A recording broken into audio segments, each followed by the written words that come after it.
असे की 7 देशामध्ये गेले 2 दिवस एक प्रकारची अस्वस्थता. प्रधानमंत्र्यांनी एक आवाहन केलं आणि त्याची चर्चा सर्वत्र होते. जे काही प्रधानमंत्र्यांनी सांगितलं त्याची नोंद ही सगळ्यांनी घेतली पाहिजे. मी प्रधानमंत्र्यांचं स्टेटमेंट आल्यानंतर मी विनंती केली की प्रश्न गंभीर आहे, स्थिती गंभीर आहे आणि अशा वेळेला देशाच्या सगळ्या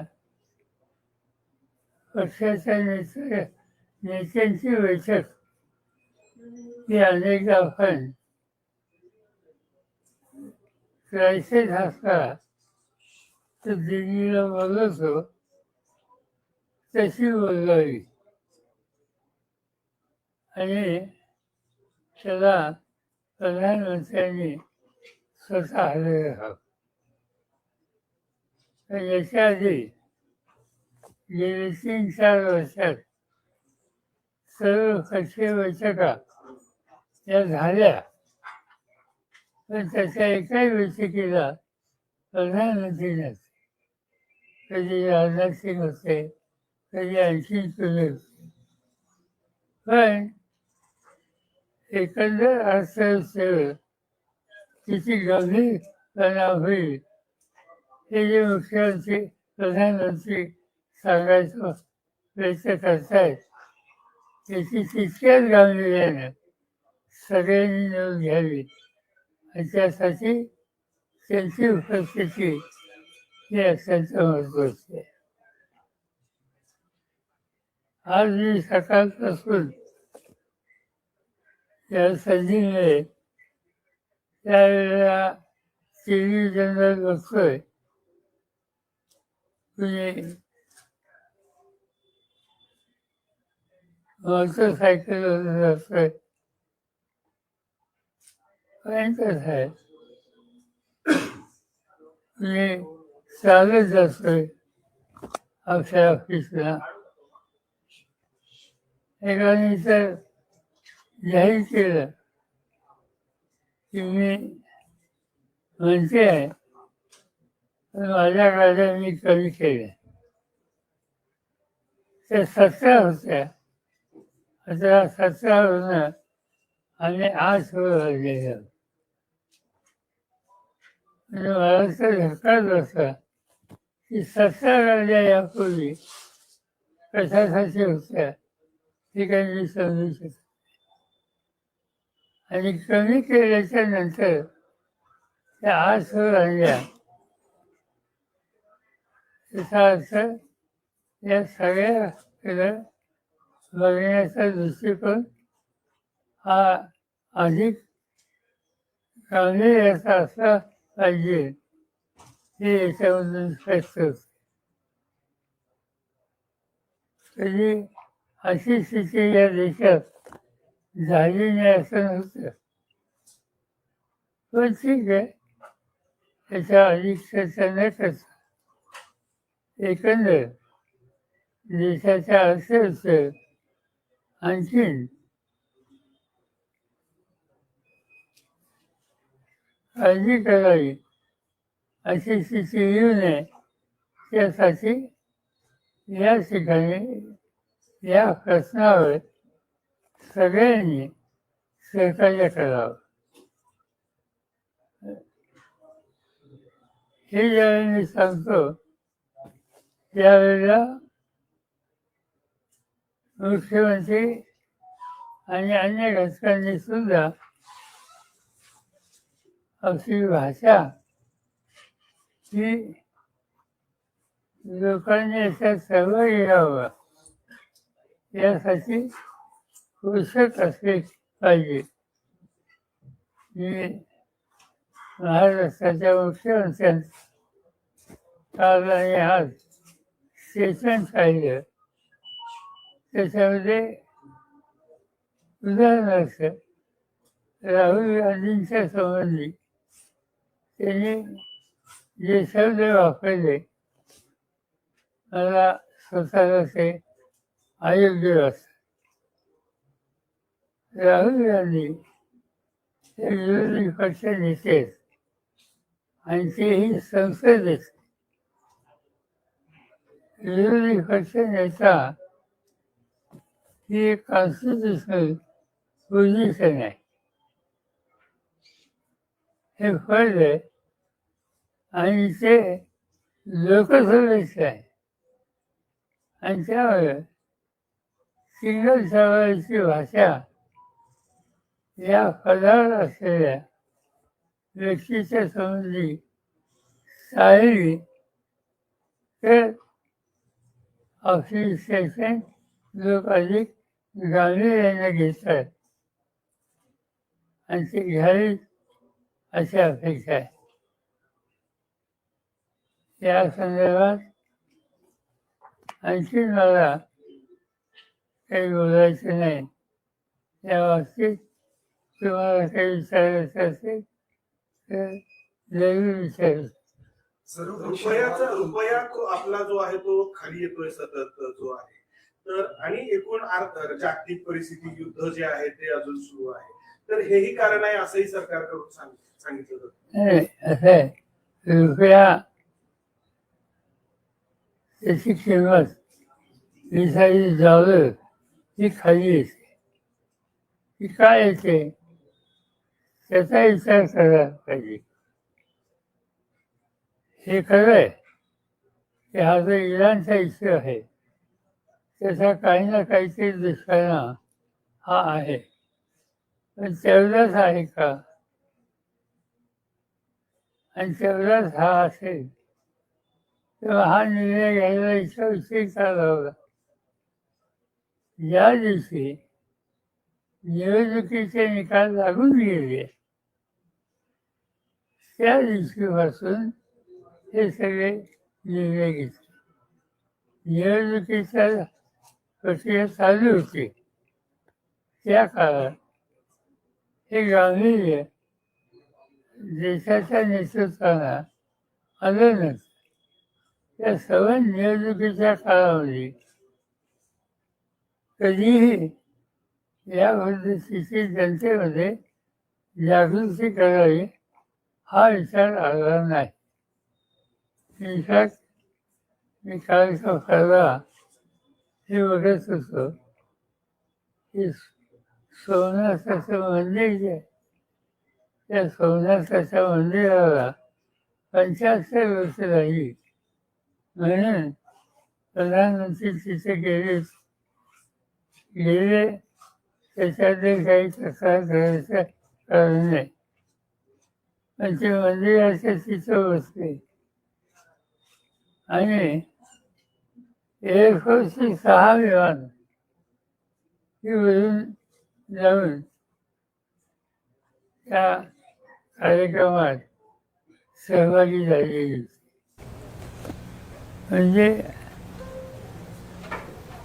पेट्रोलियम प्रॉडक्ट त्याच्या वाढत्या किमती या संबंधीचं स्टेटमेंट करायच्या आदल्या दिवशी 6 विमानं होती ही त्या ठिकाणी घेऊन त्या संबंधीची त्याची जी काही झीज असते ती दाखवण्याचा प्रयत्न केला. मला एवढंच सांगायचं आहे की प्रश्न परिस्थिती गंभीर आहे. ते गांभीर्य सगळ्या पातळीवर दाखवली पाहिजे. पंतप्रधान म्हणतात की सोनं खरेदी करू नका, परदेश प्रवास टाळा. याचा परिणाम एक शक्य आहे का आणि याचा परिणाम आपल्या अर्थव्यवस्थेवरती काय होऊ शकतो? असं आहे की खरेदी करू नका हे सांगणं या स्थितीत याचा अर्थ एकच आहे की आपल्या करन्सीची जी व्हॅल्यू आहे ती घसरून द्यायची नाही, हा त्याच्यावरचा हेतू आहे. आणि तो हा चुकीचा आहे असं मी म्हणत नाही. एका बाजूने आपण हे म्हणायचं आणि दुसऱ्या बाजूने खर्च कमी करायला इतर अनेक गोष्टी आहेत इथेच्या प्रशासनामध्ये, त्याच्याकडे दुर्लक्ष करायचं. या दोन्ही गोष्टी परस्पर विरोधी आहेत. साहेब, येत्या काही काळामध्ये आर्थिक आणीबाणी येऊ शकते का आपल्या देशामध्ये? एकूणच महामंदी किंवा आर्थिक टंचाई, इंधन टंचाई. असं आहे की मला स्वतःला असं वाटतं की प्राईम मिनिस्टरचं स्टेटमेंट आल्यानंतर देशाच्या नागरिकांनी त्याचं गांभीर्य ओळखलं आणि त्याच्यामध्ये लोकांचं सरकारचं राहील त्याच्याशी सुसंगत भूमिका आणि त्याच्यात सातत्य हे राज्य आणि केंद्र सरकारमधल्या सगळ्या घटकांनी ठेवलं तर एक्स्ट्रीम पोझिशन होईल. हे जी चिंता आहे कदाचित ती वेळ येणार नाही, पण त्याची काळजी घेतली पाहिजे.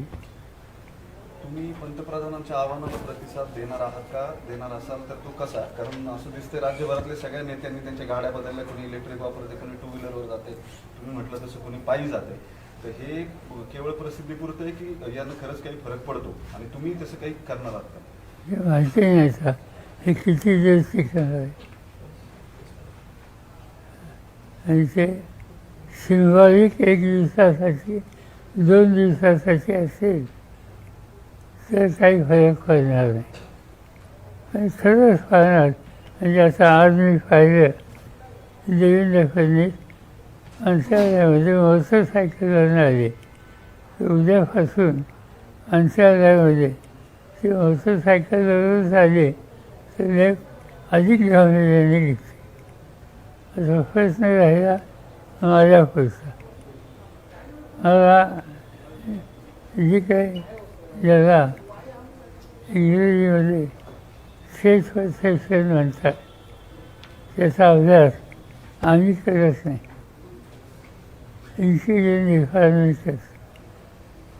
आणि ते लक्षात घेऊन त्यांनी मला जे काही संरक्षणाची माझी व्यवस्था केली त्याच्यामध्ये मला कळवलं होतं की तुम्ही बुलेटप्रूफ गाडी ही वापरली पाहिजे.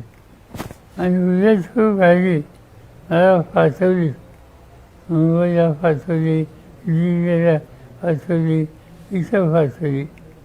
पण मी त्यांना विनंती केली की मला आवश्यकता नाही आहे. आणि गेले 4 वर्ष ती गाडी येत होती, मी पाठवत होतो. आता ती पाठवत नाही आहे. त्यामुळे ती कमी करावी हे सांगितलं. आजच्या परिस्थितीत माझ्याकडे माझी स्वतःची गाडी गव्हर्नमेंटची नाही. त्याच्या पुढे रस्ता दाखवणारी गाडी आणि मागं एक गाडी, त्याच्यामध्ये इथल्या गृह विभागाचे लोक आणि माझा पर्सनल स्टाफ आहे त्यापैकी एक, असे साधारणतः 2 ते 3 वाहनं ही माझ्या पुढे असतात. यापूर्वी ती 4 होती, म्हणजे ती जादा होती, पण ही 4 मी करून त्यालाच जवळपास 3-4 वर्ष झाली. आणि आता आणखीन त्याच्यात बदल करावा ही विनंती मी त्यांना केली. आजच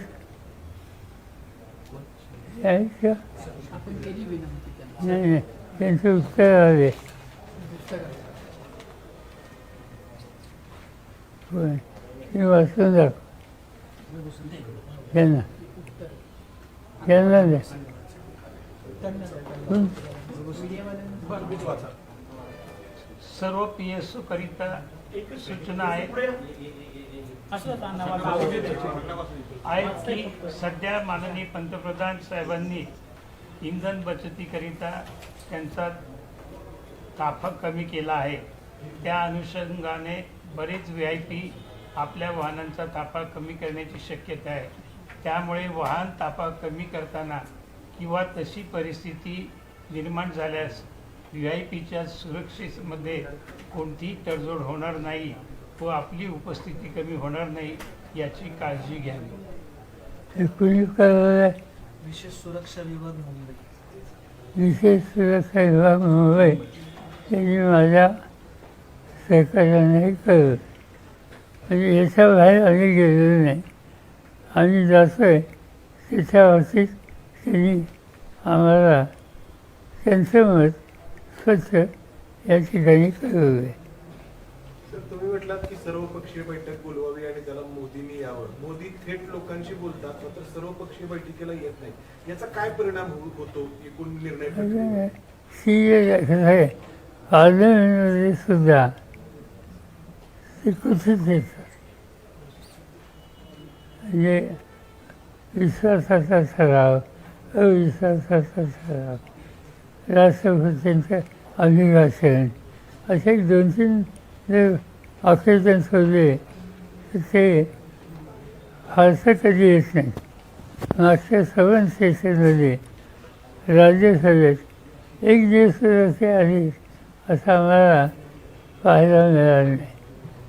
आणि त्यामुळं साहजिकच देशाचा प्रमुख याची उपस्थिती ही राहिली आणि त्यांच्या समोर डिस्कशन झालं आणि अन्य घटकांची काय मताची त्यांच्या लक्षात आली तर त्याचं गांभीर्य सरकारने घेतलं आहे असं म्हणता येईल. साहेब, इंधनाचा आणि गॅसचा तुटवडा निर्माण झालेला आहे आणि त्याच्यामुळे महागाईचा दर वाढलेला आहे. सर्वसामान्यांना सर्वच गोष्टी महाग होत आहेत. सरकारला ही महागाई नियंत्रणात आणण्याच्या दृष्टीने अपयश आले का वाटते?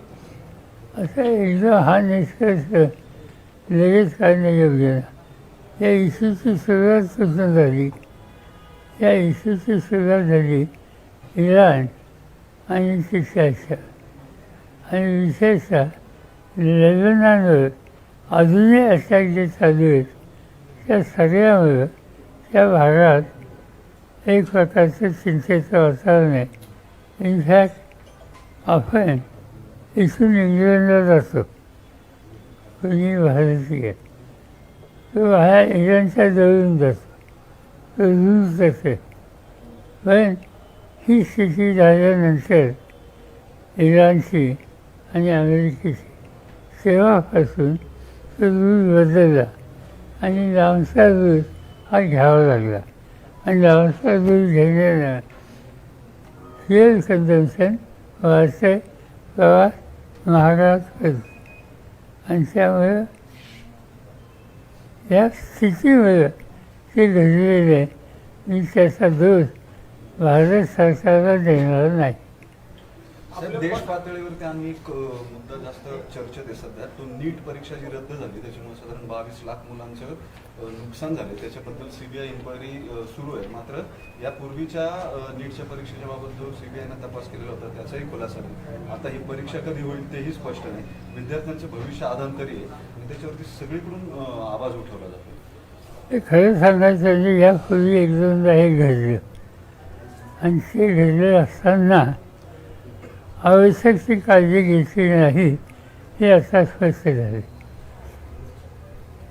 आज हजारो मुलं आज देशामध्ये जे परीक्षेला बसतं आणि त्यांचं व्यक्तिगत भवितव्य या परीक्षेला होतं. असं असताना पुन्हा जे काही चुकीच्या गोष्टी घडल्या त्या याही वेळेला घडल्या आणि असं दिसतंय की त्या एका राज्यापुरत्या सीमित नाही. आता आजच बातमी आली केरळमध्ये सुद्धा झालं महाराष्ट्रात झालं, हरियाणामध्ये झालं, अन्य राज्यात झालं. एका वेळेला इतक्या राज्यात हे सगळं होतं याचा अर्थ 7 ही किती खराब झालेली आहे हे असं स्पष्ट होतं आणि याची किंमत नव्या पिढीला दिली जाते. आज 7 ही मुलं अतिशय अस्वस्थ आहेत, त्यांना माहिती नाही पुन्हा परीक्षा कधी घेतली जाईल आणि पुन्हा एकदा आपल्याला पहिल्यापासून तयारी करायला लागते का काय याची चिंता मुलांच्या दिसते आणि त्याची प्रतिक्रिया अनेक ठिकाणी आज झालेली दिसते. पश्चिम बंगाल आणि तामिळनाडूचा निकाल लागल्यानंतर इंडिया आघाडीवर त्याचा कुठला परिणाम झाला असं वाटतंय तुम्हाला? ज्या पद्धतीने मला काय फार म्हणजे हे खरं आहे की व्यक्तिगताचं माझं मत आम्ही सगळेजण असेसमेंट करतो. तामिळनाडूमध्ये असं होईल असं मला कधी वाटत नव्हतं. केरळमध्ये असा निकाल येईल असं वाटत होतं. पण काही ठिकाणी हे निकाल विशेषतः तामिळनाडू आणि वेस्ट बेंगाल हे काळजी करावेत अशा प्रकारचे आहेत. इंडिया आघाडीमध्ये तिची चर्चा आहे, पण ही चर्चा टेलिफोनवर आहे. कधीतरी या आठवड्यात आपण बसावं असं मत अनेकांनी कळवलेलं आहे. काही ठिकाणी नाराजीसुद्धा आहे. उदाहरणार्थ तामिळनाडूमध्ये जो पक्ष स्टॅलिनचा सत्तेवर होता त्यांनी नवीन आलेल्या पक्षाला पाठिंबा द्यायची भूमिका काँग्रेसने घेतली हे त्यांना आवडलेलं नाही आणि त्यामुळे थोडीवत नाराजी इंडिया आघाडीमध्ये 1-2 पक्षात आहे, पण आम्ही त्यांच्याशी सुसंवाद. साहेब, पुण्यासारख्या शहरामध्ये जिवंत बॉम्ब सापडतात. यापूर्वी बॉम्ब स्फोटासारख्या घटना घडलेल्या आहेत. पुणे सुरक्षित राहिले का वाटतं तुम्हाला? मुख्यमंत्री म्हणतात तो बॉम्बच होता. ते सिरियस आहे याच्यात वाद नाही, पण दुसरी बाजू ही आहे की लक्षात आल्यावर तातडीनं जी काही सेव घ्यायची होती ती घेतली गेली. सर, राष्ट्रवादी काँग्रेसची जी राष्ट्रीय कार्यकारिणीची यादी जाहीर झाली आणि त्याच्यात नाव बदलल्यानंतर सुनील तटकरे यांनी तुमची भेट घेतलेली आहे. काय नेमकं या भेटीमध्ये चर्चा झाली? सुनील तटकरे माझ्याकडे आले होते. ते गेले महिन्यावर वेळ मागत होते. बाकी काही नाही. मला न्यूमोनिया झाला होता आणि त्यामुळे मी बाहेर पडत नव्हतो. त्यासाठी भेटायला त्यांनी वेळ मागितली होती आणि मी दिली. ते आले, 10 मिनिटं चौकशी करून गेली, पण त्यांच्या भेटीला तुम्ही लोकांनी अतिशय गांभीर्याने घेतली. रोहितदादा मध्यंतरी बारामतीमध्ये पत्रकारांशी बोलताना म्हणाले होते की 2029ला बारामतीमध्ये पुन्हा पवार विरुद्ध पवार असा संघर्ष होऊ शकतो. खास करून जय पवार जेव्हा म्हणाले की आगामी विधानसभा मी लढवावी अशी कार्यकर्त्यांची इच्छा आहे. प्रत्येकाला आपलं मत आणि आपला निर्णय हा घ्यायचा अधिकार.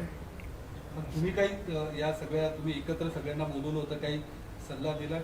नाही, आमच्या चर्चा झाली कशी काळजी घ्यावी सगळ्यांनी, याच्यात एकमत झालं. त्याच्यात काही वाद नाही. त्या पक्षामध्ये प्रफुल्ल पटेलांचं नाव कार्यकारिणीतनं काढलंय, त्याच्यामुळे एक गट अस्वस्थ आणि एक त्याच वेळेला पार्थ पवार आणि जय पवार यांना राष्ट्रीय कार्यकारिणीमध्ये घेतले. या सगळ्याकडं तुम्ही काय कारण म्हणून बघता? दरम्यानच्या काळात प्रफुल्ल पटेलांनी अध्यक्षांचे सगळे अधिकार कार्याध्यक्षांना द्यावे असं एक पत्र दिलेलं होतं. त्यानंतर त्यांच्या पक्षामध्ये अंतर्गत या सगळ्या घडामोडी घडत आहेत आणि सुनेत्र पवारांनी पूर्ण ताबा मिळवण्यासाठी पटेलांना बाजूला केलं. तुमचं एकूण याच्याबद्दलचं काही आकलन आहे का नेमकं? मला त्या संबंधित भाष्य करायचं काही कारण नाही. दुसरा पक्ष त्यांचे निर्णय घ्यायचा त्यांना अधिकार, त्यांच्या संघटनेमध्ये पक्षाच्या भवितव्यासाठी जनमानसामध्ये सगळे जे प्रभावी लोक आहेत त्यांना त्यांनी संधी दिलेली आणि ज्यांचा प्रभाव कितपत आहे याची शंका कुणाच्या मनात असेल तर ती त्यांना व्यक्त करायची होती का हे मला माहिती नाही. पण मला हे माहिती आहे प्रफुल्ल पटेल किंवा तटकरे आज आमच्याबरोबर नाहीत, अलीकडे नव्हते. पण गेले 25-30 वर्ष पार्लमेंटमध्ये प्रफुल्ल पटेल 2003 पासून माझ्याबरोबर होते आणि तटकरे हे जिल्ह्यात नेते होते, राज्यात होते, राज्याचे फायनान्स मिनिस्टर होते, पक्षाचे अध्यक्ष होते. त्यामुळे त्यांच्यामध्ये काय कर्तृत्व आहे याची कल्पना मला आहे. पण ते ज्या संघटनेत आहेत त्याच्यामध्ये कुणाचा किती आणि कसा उपयोग करून घ्यायचा याचा निर्णय घ्यायचा अधिकार आहे. त्या संघटनेचा नेतृत्वाचा तो अधिकार आहे आणि त्यांच्या असेसमेंट जसा असेल तसा निर्णय त्यांनी घेतला असावा. या सगळ्यात एक चर्चा सुरू आहे की जशी एरवी सुद्धा असते, या सगळ्या मागे तुमचा हात आहे किंवा तुम्ही याच्यात बऱ्यापैकी मार्गदर्शक आहात. पक्षावरचा ताबा जाऊ नये म्हणून कदाचित तुमच्याकडनं सल्ला घेतलेला असू शकतो. यात काही तथ्य का? अशा चर्चा आहे. आम्ही चर्चा केलेली नाही, माझ्याशी कोणी केली नाही. 22 आमदार भाजपच्या संपर्कात अशी चर्चा सुरू आहे राष्ट्रवादीची. मला वाटत नाही. मी वाचलं, मला वाटत नाही. अजितदादांच्या निधनापूर्वी दोन्ही राष्ट्रवादीच्या विलिनीकरणाची चर्चा जोरात सुरू होती. मात्र निधनानंतर या चर्चा थांबलेल्या आहेत. आता पूर्णपणे या चर्चा थांबल्यात का? या पुढच्या काळात काही तसं चित्र आहे की विलिनीकरण? नाही, विलिनीकरणाची चर्चा अजितदादा असताना आमच्या वतीनं जयंत पाटील आणि दुसऱ्या बाजूनं अजितदादा असं झालेलं होतं. अजितदादांची इच्छा होती की आपण एकत्र यावं. जे काही डिस्कशन झालं त्या दोघांच्यात, त्या दोघांनी मला येऊन ब्रीफिंग केलेलं होतं आणि त्याचा साधारणतः की आपण एकत्र यावं ही त्या चर्चेचा सुरू होता. त्याच्यानंतर परिषद थांबला. त्यांची लोक नाकारत आहेत. पण आता तुम्ही जसं म्हणता की या सगळ्या संदर्भात बैठका झालेल्या आहेत, मात्र आता ज्या त्या पक्षातले प्रमुख नेते अशा कुठल्या बैठका किंवा अशा कुठल्या चर्चा झाल्याच नव्हत्या. मला अजित पवारांनी सांगितलं आणि जयंत पाटलांनी सांगितलं ते ठाऊक आहे. ते चर्चा जरूर होती पण त्याच्यात निर्णय झाले नव्हता. विकास लवांडे यांच्यावरती शाईफेक करण्यात आली. सध्या सुरू आहे वाद, घुसखोरी केली, अनेक साधूंनी आरोप करतायत. ते काय तुम्ही कसं बघताय? मला माहीत आहे, मी काय फारसं बघत नाही. आजच म्हणजे असं क्लिअर पाहिलं कुणाबद्दल तरी काय नाव त्यांचं संग्राम भांडारे आज काहीतरी बलात्काराचे एक 12 सापडले. आपण जी घुसखोर केली ती जाहीर त्यातले एक महाराज बलात्कार दिघी पोलीस स्टेशन त्यांच्यावर गुन्हा दाखल झाला बलात्काराचा. क्लिअर सांगितलं घुसखोरांची जी यादी प्रसिद्ध केली त्याचा एक व्यक्ती आज कुठेतरी सापडलेली आहे. दुष्कृत्य याचा अर्थ या गोष्टी आता बाहेर यायला लागेल. आता ती त्याची मांडणी आणि त्याबद्दलची चिंता ही लवाणींनी व्यक्त केली त्याचा हा परिणाम आहे त्यांच्या हल्ला. म्हणजे वारकरी संप्रदायामध्ये दुसऱ्याने मत मांडलं तर मत मांडला हा गुन्हा समजून त्याच्यावर शारीरिक हल्ला, शाई, ब्लॅक ऑइल हे टाकणं आणि एवढंच नाही त्यांना हे सांगणं की सुरुवात आहे आणखी काहीतरी. मला असं महाराष्ट्राचं गृहखातं या प्रश्नाकडे गांभीर्यानं बघेल नाही बघितलं तर बसून आम्हाला निर्णय घ्यावा लागतो. अजून संरक्षण दिलं नाही आणि भाजपच्या आमदारांनी या गोष्टीचे समर्थन केलं अशा हल्ल्यांचं. नितेश राणे किंवा संग्राम जगताप सारख्या लोकांनी समर्थन केलं. मी काय त्यांना फारसं महत्त्व देत नाही. साखर निर्यात थांबली आहे साहेब. साखर निर्यात जी होत होती ती थांबली आहे मोठ्या प्रमाणात. कालचा निर्णय हा असा निर्णय आहे हा ऊस धंद्याचा गेले 2 दिवस एक प्रकारची अस्वस्थता. आज शेतीमालाच्या किमती घसरायला लागली. उदाहरणार्थ कांदा. आता कांदा हा दुष्काळी भागातल्या शेतकऱ्यांचा अत्यंत महत्त्वाचा विषय आहे. लोकांना कांदे फेकून द्यावे, त्याला काळजी लावावी इथपर्यंत लोक गेले. याचा अर्थ त्यांना जास्त त्यांच्या घामाची आणि उत्पादन खर्चाची किंमत मिळत नाही हे स्पष्ट झाले. अशा वेळेला ऊसाचाही प्रश्न आहे. काल मला कालचा परवा राजू शेट्टी भेटायला आली आणि त्याने ऊसाच्या किमती कशा घसरत आहेत आणि ऊसापासून साखर केल्यानंतर त्या ऊस उत्पादकाला त्याच्या ऊसाची जी किंमत आहे ती कशी मिळत नाही आणि मिळते ती कशी अपूर्ण मिळते यासाठी आणि कोकणातल्या काही प्रश्नाच्या त्यांनी मांडणी माझ्यासोबत केली. आणि पुन्हा एकदा आपण पुढच्या अर्ध्या दिवसात बसावं असं सुचवलं आणि जरूर बसू. पण त्याचं एक गोष्ट स्पष्ट होती की ऊसाची किंमत ही शेतकऱ्याला मिळते. साधारणतः कारखाने हे 100 दिवसापेक्षा दिवस चालले पाहिजे. खरं सांगायचं 5 ते 6 महिने चालले पाहिजे तरच एकंदर त्याचा अर्थशास्त्र हे शिकून जातं.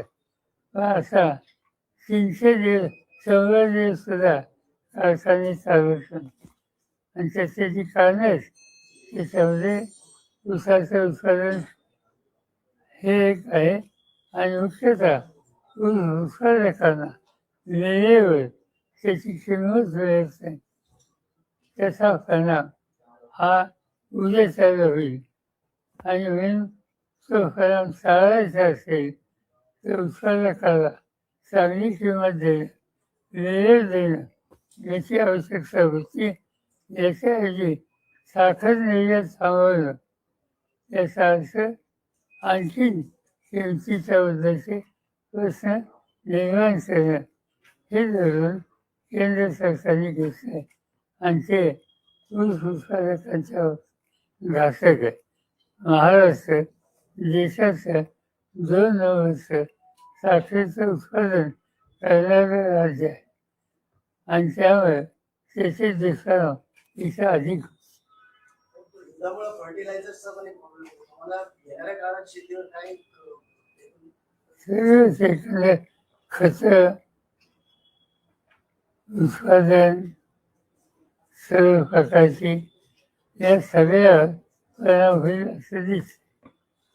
सर उद्या जिल्हा नियोजन बैठकीला पण तुम्ही हजर राहणार आहेत असं बोललेलं आहे. एखादं जाईल अजेंडा बघणार आहे. अजेंडामध्ये सिरियस विषय असले तर जाईल, सिरियस नसले तर जाणार. ऑनलाईन बैठक ऑनलाईन असणार आहे या सगळ्या आव्हानानंतर. माहिती आहे साहेब मिसिंग लिंकनी प्रवास केला का? काल गेलो होतो. मला अंतर कमी आहे. सुप्रीम कोर्टामध्ये जी केस चालू आहे ती कुठपर्यंत आहे, काय स्टेज आमची आहे महाराष्ट्रमध्ये? नाही त्याचा अधिक दिलेला नाही. आम्ही गेल्या परत एजन्सी करणार लिहायला